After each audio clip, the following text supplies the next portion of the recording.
Bienvenidos a las buenas prácticas de modelado de datos como parte del proceso que estamos llevando en el curso de Power BI nivel intermedio.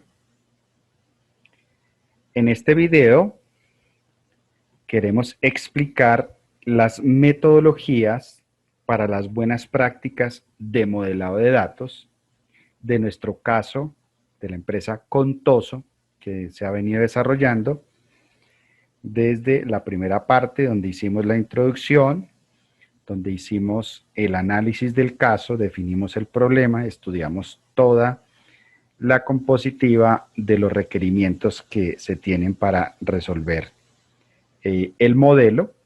En este caso, antes de tomar contacto con el Power BI, se hace necesario entender cómo puedo desarrollar prácticas en los diferentes procesos, prácticas mejoradas, buenas prácticas, que nos van a permitir desarrollar un modelo óptimo, confiable, escalable dentro del proceso de solución que estamos planteando desde el principio. Para ello, vamos a acudir a nuestro documento de apoyo y vamos a empezar a explicar en qué consisten estas buenas prácticas. Básicamente, pues tienen que ver con los pasos adecuados, indicados, óptimos y normalizados para poder desarrollar un buen modelo, para poder trabajar con los procesos que implican el desarrollo de un modelo. Bien, vamos a entender primero qué es una base de datos. Y para ello, pues acudiremos a la literatura que hay en muchas partes, en internet. Bueno, aquí nos dice que una base de datos es un conjunto de información almacenada en memoria externa que están organizados mediante una estructura de datos. Para que se dé el concepto de base de datos, tiene que corresponder a una estructura. Quiere decir que la información se recopila y se organiza de manera tabular, puede ser en diferentes tablas, y obedece a una estructura que tiene que ser muy lógica y muy bien organizada para que podamos acceder a esa información. El modelo de datos es pues un conjunto de conceptos que nos van a permitir describir cómo está configurada la estructura de los datos. Es decir, el modelo nos va a indicar cómo están armadas las relaciones entre la información que quiero describir, que quiero mostrar, las restricciones que se deben cumplir sobre los diferentes datos. Eso es un modelo de datos. Entonces tenemos diferentes modelos, como son los modelos conceptuales, donde básicamente se abstrae la información que viene del exterior, de la realidad, y esa información pues se convierte en algo que se llama entidad-relación. Son una serie de metodologías para poder combinar los objetos de estudio de la realidad y sus relaciones. A eso se le llama modelo conceptual entidad-relación. Después de que uno trabaja con el modelo conceptual, entonces a través de unos procesos de normalización de la información, entonces trabajamos con lo que se llaman los modelos lógicos. ¿Qué es un modelo lógico? Pues un modelo también de datos que nos permite, a través de diferentes formas normales, nos permite establecer las relaciones entre las llaves, cómo quitar la duplicidad de los datos, cómo quitar columnas que se repiten, cómo impedir las relaciones que sean conflictivas entre las tablas que no se permitan entender y cómo manejar el tema de las cardinalidades, que quiere decir las relaciones entre las tablas. Eso se le llaman modelos lógicos. Y ya finalmente, después de que yo hago el modelo conceptual y después de que proceso todo y convierto ese modelo conceptual en un modelo lógico donde me van a salir diferentes tablas, entonces ya viene la construcción del modelo físico, que es la utilización de diferentes gestores de bases de datos como Access, MySQL, SQL, el que yo quiera trabajar, Oracle, Postgre, el que yo quiera trabajar, la base de datos de IBM, el gestor, y yo, entonces ya después de que hago ese proceso, ya utilizo, digamos, diferentes aplicaciones que me permitan construir dicho modelo. En nuestro caso, pues no vamos a utilizar un gestor como tal, sino vamos a utilizar un software de inteligencia de negocios que se llama Power BI. Bien, aquí tenemos que abordar el concepto de inteligencia de negocios. Es básicamente un, un conjunto de estrategias y herramientas que permiten tomar toda esa información que hay en las compañías, la información de ventas, de facturación, la información contable, y cómo transformar esa información en conocimiento para contribuir en la mejor toma de decisiones, ayudar a las compañías a tomar buenas decisiones a partir de los datos. Eso es la inteligencia de negocios. Y pues existen varias aplicaciones en el mercado que ayudan a solucionar eso. Entonces tenemos aplicaciones de gran envergadura como el Tableau, como el ClickView, y tenemos el Power BI, que es mucho más cercano, es más escalable, es más económico, el Power BI en este caso, y es el que vamos a utilizar en este curso.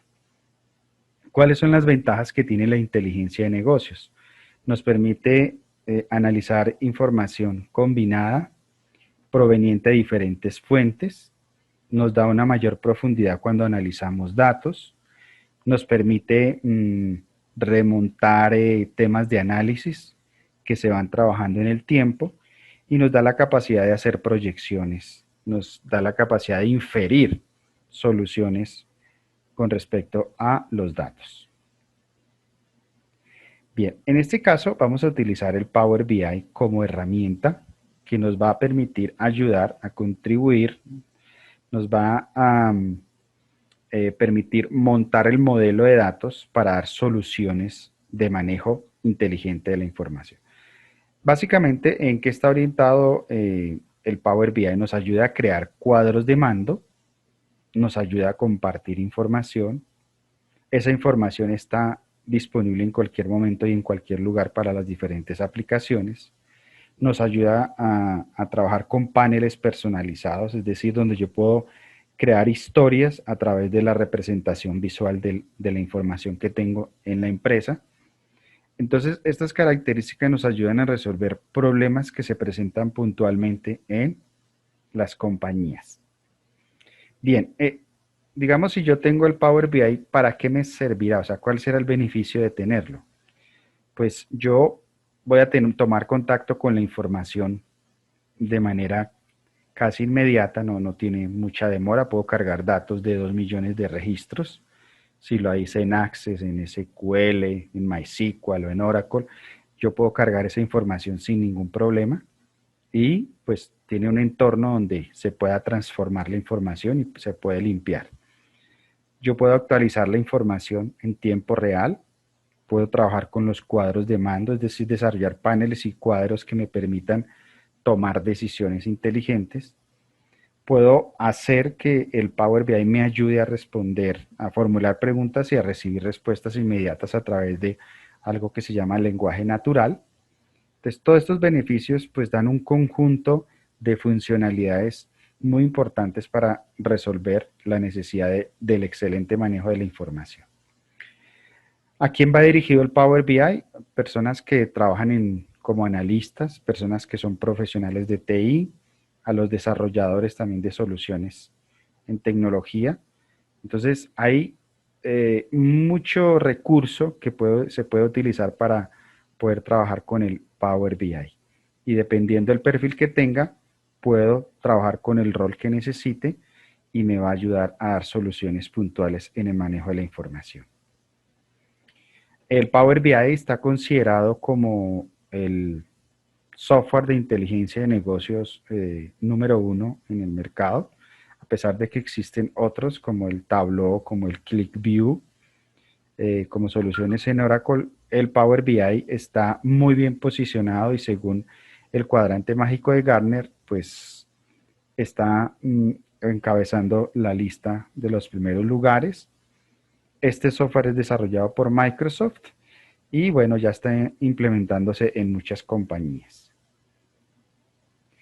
Bien, en nuestro caso práctico, vamos a trabajar con un modelo de datos proveniente pues de una base de datos que se llama Contoso de Microsoft. Nosotros la vamos a entender en este curso, la vamos a transformar, la vamos a procesar, vamos a extraer información de calidad relevante para poder trabajar con ella. Entonces, aquí está el modelo de datos y pues observemos que este modelo está configurado por tablas, diferentes tablas, y estas tablas pues están unidas unas con otras, están conectadas a través de un concepto o estas líneas que se llaman relaciones, que más adelante se van a explicar paso a paso. Estas relaciones nos van a permitir agrupar información, nos van a permitir traer información de diferentes tablas y poderla mostrar de una manera muy inteligente, con buena granularidad. Puedo extraer lo que necesite de acuerdo a diferentes campos. Puedo hacer el uso de agrupamientos, clasificaciones, catalogar los datos de acuerdo a la necesidad que tenga. Entonces, este sería nuestro modelo que trabajaríamos en el curso. Bien, ahora vamos a entender cómo puedo manejar o cuáles serían las formas de modelar los datos. Técnicamente a esto se le llama data modeling, que es utilizar buenas prácticas para poder trabajar con la información. Aquí tenemos tres procesos. El primer proceso se llama cargar las tablas de datos, relacionar dichas tablas una vez están cargadas en Power BI y luego hacer el proceso de transformación de los datos utilizando el lenguaje de expresiones llamado DAX, un superlenguaje que tiene Power BI que nos va a ayudar a trabajar con fórmulas, consultas, nos va a ayudar a extraer información importante. Muy bien, vamos a encaminarnos hacia el primer proceso, cargar las tablas de datos. Básicamente esto nos va a permitir subir la información a Power BI proveniente de diferentes fuentes, subirla de manera ordenada y lógica. Y la vamos estructurando entendiendo pues las unidades de negocio o los conceptos de negocio que voy a manejar. Aquí tenemos un ejemplo. Tenemos una tabla que nuestro modelo se llama Fact Sales y esta tiene las siguientes columnas. Tiene el orden, número de la factura, order ID, la fecha, la clave de la fecha, el código del canal, el código del almacén, el código del producto, código de la promoción, la cantidad de ventas y las devoluciones, return quantity. Y tenemos aquí el modelo ya hecho en Power BI. Entonces, yo voy cargando la información de acuerdo a digamos, a los conceptos que voy manejando dentro de mi modelo. En este caso, tenemos un concepto claro que se llama facturación. Entonces, ese proceso se va a almacenar en una tabla llamada Fact Sales, que va a desarrollar todo el proceso de manejo de productos, de promociones, de retornos o de devoluciones, de almacenes, quienes están vendiendo, y va a quedar almacenado y va a permitir hacer agrupamientos, procesar la información, va a ser una tabla muy importante. Bien, es posible que al cargar las tablas, el Power BI nos vaya generando como las relaciones de dichas tablas. Aquí yo tengo 9 tablas, que son las que vamos a trabajar en el modelo. Y él nos va a traer porque pues él entiende que si yo definí claves en mis tablas, claves primarias, claves foráneas, que más adelante los va a explicar, entonces él las entiende y él trata de armar las relaciones. En primera instancia, pues yo puedo considerar esas relaciones, pero es bueno irlas afinando, depurando hasta que todo quede muy bien definido, sepa que la cardinalidad está bien organizada, sepa que las claves o la relación uno a varios está bien desarrollada. Entonces, hasta ahí, después de cargar la data, las tablas al Power BI, lo que sigue es la construcción de las relaciones. Aquí estamos viendo, digamos, un ejemplo de cómo van a quedar las tablas en el Power BI. Bien, importantísimo es, después de cargar las tablas, aprender a relacionar la información. Este paso es importante, entonces recordemos, el primer paso es cargar las tablas, pero después de ello sigue dentro del proceso de modelado, de la buena práctica es hacer el relacionamiento, la conexión de las tablas. Y para ello es vital que tenga definido dos tipos de tablas. Una primera tabla se llama tabla de hechos y otra segunda tabla se llaman tablas de dimensiones. La tabla de hechos básicamente es la que nos permite medir eventos, es la tabla más grande, la que tiene mayor volumetría, mayor densidad de registros y es la que concentra todo el modelo, concentra toda la operatividad, el core del negocio que se está planteando. Las tablas de dimensiones básicamente son tablas maestras que nos van a permitir segmentar tablas, nos van a definir qué, quién, cómo, nos van a ayudar a resolver estas preguntas dentro de nuestro análisis. ¿Qué, quién, cómo, cuándo y dónde sucedió X evento que se está midiendo? Dentro de nuestro modelo tenemos estas tablas: Calendar, Channel, Promotion, Stores, Geography, Product, Product Category y Product Subcategory. ¿Qué es la tabla de hechos? Básicamente, esa tabla es, o son, puede ser una o varias, son las tablas más importantes del modelo, manejan millones de registros y representan toda la operatividad del negocio, se relacionan a un determinado proceso, entonces en nuestro caso nosotros vamos a hablar de un proceso que se llama facturación y ventas, entonces para ello tenemos una tabla que se llama Fact Sales que nos va a manejar todo el proceso de facturación y tenemos otras tablas que van a ser auxiliares que van a acompañar el proceso. Pero la tabla de hechos es la que define el negocio, define lo que yo voy a resolver, define mi modelo solución.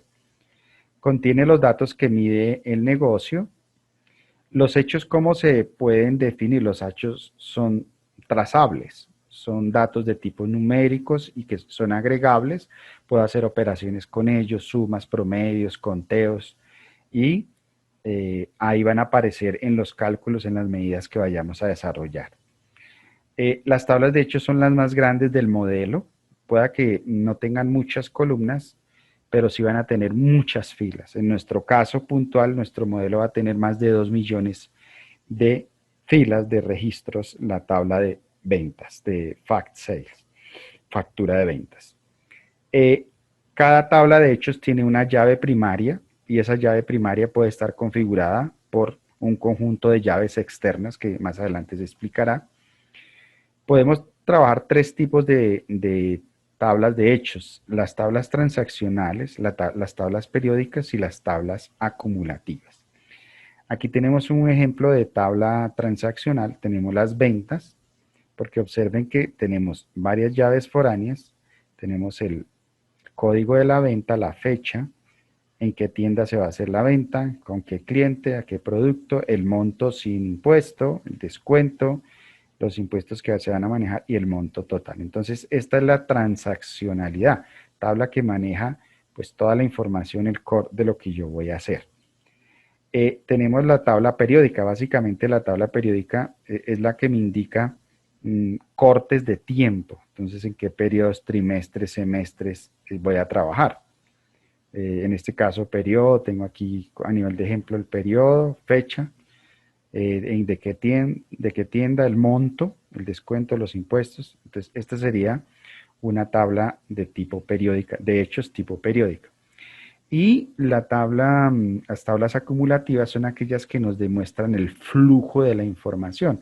Entonces aquí tenemos un caso del flujo de la venta, empieza con el código de la venta, en qué fecha se hace el pedido, luego en qué fecha se factura, cuándo es que se paga, cuándo se hace la fecha de envío, la fecha de evolución, a qué cliente y el valor. Entonces esto observen que obedece a un proceso lógico desde paso desde el momento 1 hasta el momento final, momento de inicio hasta el momento final. Entonces eso se le llama flujo de la información y se le llamaría la tabla de hechos acumulativa. Las tablas de dimensiones o maestras, ¿qué son? Son aquellas que acompañan a la tabla de hechos, descansan todo su conectividad en la tabla de hechos, permiten catalogar un hecho, manejan procesos de atributos para agrupar información. El atributo describe el negocio, yo estoy hablando de cliente, estoy hablando de productos, por ejemplo, entonces el nombre del producto es un atributo. Estoy hablando de canal, entonces el código del canal es un atributo, channel name es otro atributo y define la información que se va a manejar dentro de la tabla. Se deben definir, cada vez que yo trabajo con tablas maestras, se deben definir esas tablas en palabras reales y concretas que sean muy prácticas para poder entender lo que se va a manejar. Es mucho mejor tener muchos atributos dentro de una tabla para que se detalle bien el negocio. Esta tabla se caracteriza porque son pocas filas y sin muchos cambios. Trabajan con el concepto de registros únicos. Cada tabla de dimensión tiene una llave primaria. Aquí, por ejemplo, tenemos la tabla canal, channel, y su llave primaria es channel key, código del canal, que identifica de manera única los canales que se están trabajando. De igual manera, aquí tenemos Geography, que es una tabla que nos va a permitir trabajar georreferenciación, y tiene aquí el código del país, código de la ubicación, Geography Key, que nos va a identificar en dónde está ubicado, en dónde se hacen las ventas a nivel mundial. Los atributos básicamente son claves para entender el modelo, es decir, todas estas claves, estos conceptos, estas palabras son como adjetivos que yo voy listando para poder entender lo que quiero hacer y nos permiten la facilidad del cambio. Bien, si vemos aquí, entonces tenemos una forma de organizar nuestras tablas. Esta forma se llama modelo estrella, no es la única, existen varias, pero es la que más se utiliza. Este modelo básicamente procesa grandes cantidades de información de manera rápida. Observen que aquí tenemos la tabla principal, la tabla de hechos, la más grande, fact table, y alrededor de la tabla, en la periferia, en la parte externa, tengo las tablas de dimensiones. Tengo la tabla de dimensión 1 llamada canal, channel, stores, promotion, calendar, y están conectadas para ayudar a la tabla principal a sacar información, a agrupar datos, o sea, se conecta porque yo puedo extraer información de manera importante de la tabla de hechos. Obviamente, esto de cuando hagamos el proceso de análisis también se le va a llamar tabla padre. Esta sería la tabla principal porque manejan registros únicos. Esta sería tabla padre y esta sería tabla hija. Pero dentro del modelo que estamos manejando serían tablas de dimensiones y las tablas de hechos. Aquí tenemos, dice que una buena práctica es colocar las tablas de la siguiente forma en el modelo estrella. No tenerlas aquí alrededor, porque no nos daría espacio para colocar más tablas de hechos. Aquí en nuestro modelo tenemos una sola tabla, pero puedo tener más tablas de hechos. Entonces aquí, por ejemplo, si observamos, tenemos la tabla principal, la tabla de hechos, y alrededor tenemos las tablas de dimensiones. Aquí me da la posibilidad de extender, colocar más tablas de hechos con sus tablas de dimensiones. Muy bien. En el paso 3, ya vimos, entonces el paso 1 fue cargar los datos, el paso 2 es relacionar las tablas, y vámonos al paso número 3, que es transformar los datos. ¿En qué consiste? Consiste en usar las expresiones DAX para extraer información relevante del modelo, estableciendo ciertas restricciones cuando voy a hablar de granularidad de la información. Entonces aquí tenemos, por ejemplo, una expresión DAX. Aquí queda en la parte de fórmulas, cuando la veamos. Aquí está el resultado a nivel de una matriz, de una tabla, y aquí un gráfico que nos expresa ese tipo de trabajo con dicha expresión. aquí ya veo en el gráfico, veo la parte ya de usabilidad de dicha expresión. Perfecto, entonces eso es lo que hace el lenguaje DAX, transformar la información, extraer para mostrarme resultados que yo necesite. Entonces básicamente esos son los pasos que necesitamos en un buen modelo, en una buena práctica. Cargar los datos, relacionar las tablas y hacer transformaciones con DAX. Esto lo vamos a ir haciendo paso a paso en nuestro curso. Bien, el video lo dejamos hasta acá. Seguiremos en el próximo explicando cómo se cargan los datos o las tablas al Power BI. Muchas gracias.